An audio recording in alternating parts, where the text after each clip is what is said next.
নমস্কার, আমি দেবযানী। দৈনিক স্টেটসম্যান digital.com-এ আপনাদের সকলকে স্বাগত। আর আজ আমার সঙ্গে রয়েছে আমাদের প্রিয় অভিনেতা সুব্রত দত্ত। সুব্রত মানেই আমরা জানি কখনো কলকাতা, কখনো মুম্বাই, মানে এবং তাছাড়া আরও অনেক ভাষার অনেক ছবিতেই আমরা সুব্রতকে পাই।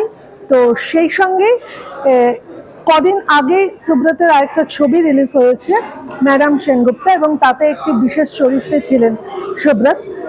এবার ছবি হচ্ছে মার্ডারবাদ, এবং এগেন একজন বাঙালি পরিচালকের ডেবিউ ছবি, অর্থাৎ অর্ণব চ্যাটার্জি, তার ডেবিউ ছবি। আর তাই নিয়েই আজকে আমাদের আড্ডা। সুব্রত, প্রথমেই তোমাকে যেটা জানাই, আমাদের স্টেটসম্যান পরিবারের তরফ থেকে স্বাগত।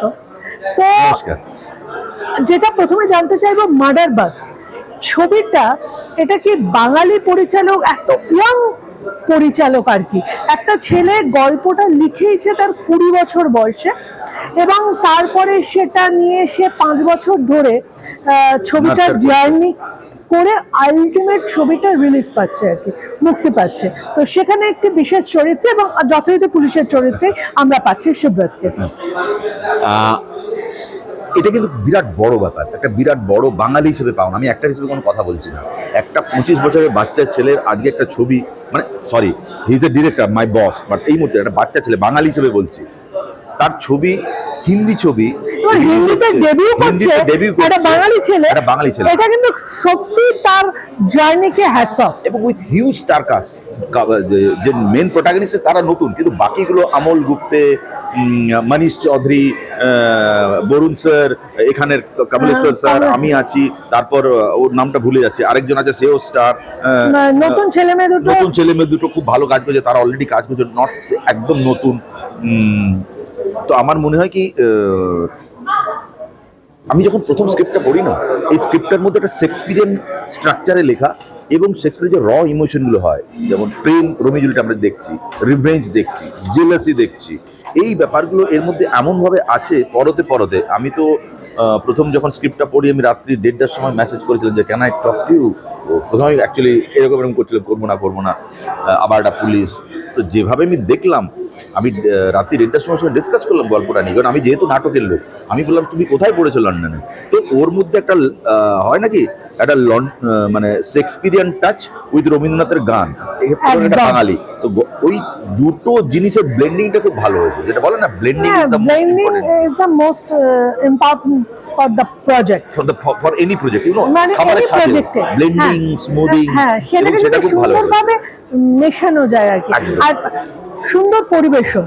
তো সব মিলিয়ে একটা কথা বলতেই হবে এই ছবির ক্ষেত্রে, যেহেতু সে মানে একদম বাঙালি ছেলে, তার বেড়ে ওঠা কলকাতার সঙ্গে তার একটা অন্য সম্পর্ক, সে 20 বছর পর্যন্ত তার জীবনের এই কলকাতা শহর, কলকাতার কলেজ, কলকাতার স্কুল, তারপরে সে লন্ডনে পড়তে গেছে। কিন্তু সে যখন ছবিটা করেছে, দীর্ঘ তার যে মুম্বাই চলে যাওয়া এবং সেখানে যে স্ট্রাগল শুরু, সেই সব কিছু মিলিয়ে ছবিটার মধ্যে সে কিন্তু তুলে ধরেছে সমস্ত কালচারটা। মানে কখনোই কিন্তু এই ছবিটা বাঙালি ঘরানার ছবি নয়, অথচ ওভারঅল কসমোপলিটন ব্যাপারটা কিন্তু ছবিটার মধ্যে আছে। সাবকনসিয়াস লেভেলে লন্ডনের ওই একটা ব্যাপার আছে, ওই স্ট্রাকচারটা একদমই আছে। আবার এদিকে যখন ওই এক্সিকিউটিভ প্রজেক্টে বাঙালির একটা ব্যাপার আছে, আবার ঠিক মানে ও সত্যজিৎ রায়ের খুব ফেভারিট মানে পরিচালক, মানে ছোটবেলা থেকেই যে ছেলের স্বপ্ন ছবি বানাবো, তো তার কাছ থেকে বোধহয় মার্ডারবাদ একটা আলাদা প্রাপ্তি। তো সেখানে সুব্রত, তোমার কাছে, তোমার তো এই মার্ডারবাদ মুক্তি পাচ্ছে, তার কদিন আগেই ছিল তোমার ম্যাডাম সেনগুপ্ত। সো সেটাও তো একটা দারুণ ভাবে তোমার কাছে একটা অন্য প্রাপ্তি ছিল। আমি ওটা ম্যাডাম সেনগুপ্ত যে পুলিশ অফিসার, একটু অতিমাত্রিক করে একটা এক্সপেরিমেন্ট করেছি under the guidance of our director, যেটা প্রদীপ নন্দী ছবিটা প্রডিউস করেছে। সেটা 90% লোকেদের খুব ভালো লেগেছে। আমি পত্রপত্রিকাতে, তুমিও জানো, আমরাও জানি, আপনারা জানেন যে হরেন মণ্ডলটা অনেক লোকেরই ভালো লেগেছে, অধিকাংশ লোকেরই, সবাইকার তো বলবো না, 90% লোকেদের পত্রপত্রিকা যা করছে। এবং এখানে কিন্তু ক্যারেক্টারটা একদম আলাদা, যদিও police officer, but it's a dark romantic thriller. এখানে much more serious, much more real, you know, এটা গল্পের হিসেবে চরিত্রগুলো বদলায়। তো আমি ওইভাবেই অ্যাপ্রোচ করি অ্যাজ অ্যান অ্যাক্টর। এখনো শিখছি as a student of acting. আমি এইভাবে অ্যাপ্রোচ করছি এটাকে, এবং এটা একদম টোটালি ডিফারেন্ট একটা ক্যারেক্টার, এবং আমি একটা সাপোর্টিং ক্যারেক্টারে করছি। কিন্তু না, সাপোর্টিং হলো আমার মনে ম্যাডাম শুধু সাপোর্টিং, বাট এটা তো ভালো রোল, মনে পড়ছে না এবার, আমার মনে পড়লো, হ্যাঁ আমি তো ক্লাইম্যাক্সে গিয়ে সবতে, সো কাজ আছে এটাতে। তো খুব ইন্টারেস্টিং, আমি নিজে এক্সাইটেড। বাঙালি পরিচালক, ডেবিউ ফিল্ম, মার্ডার বাদে আমি আছি। 18 তারিখে ছবিটা রিলিজ হচ্ছে, এক্সাইটেড। আমরা 15 তারিখ অথবা 16 তারিখে একটা প্রিভিউ করবো বম্বেতে, তো মুম্বাইতে। তো আপনারা প্লিজ হলে রিলিজ হলে ছবিটা হলে এসে দেখুন, আর ভালো লাগলে প্লিজ শেয়ার করুন। হয়তো আপনি ইন্টারভিউ দেখছেন, ততক্ষণে ছবিটা আপনি দেখে ফেলেছেন, তো প্লিজ শেয়ার, আমাদের ভালো লাগবে। হ্যাঁ, আর একটা জিনিস জানতে চাইবো, সুব্রত মানেই তো কখনো মুম্বাই, কখনো দিল্লি, কখনো কলকাতা, মানে সুব্রত কোথায় থাকে ও নিজেই জানে না, মানে সকালে কলকাতা তো রাত্রে জয়পুর। এই ছবিটার ক্ষেত্রে বোধহয় তোমরা তো সব জায়গায় ঘুরে শুটিং করেছিলে। হ্যাঁ, আমার রাজস্থানের পার্টে নেই, আমার নর্থ বেঙ্গলে ছিল, আর বোম্বাইতে বিরাট অনেক দূরে আমরা যেটা রিক্রিয়েট করেছি।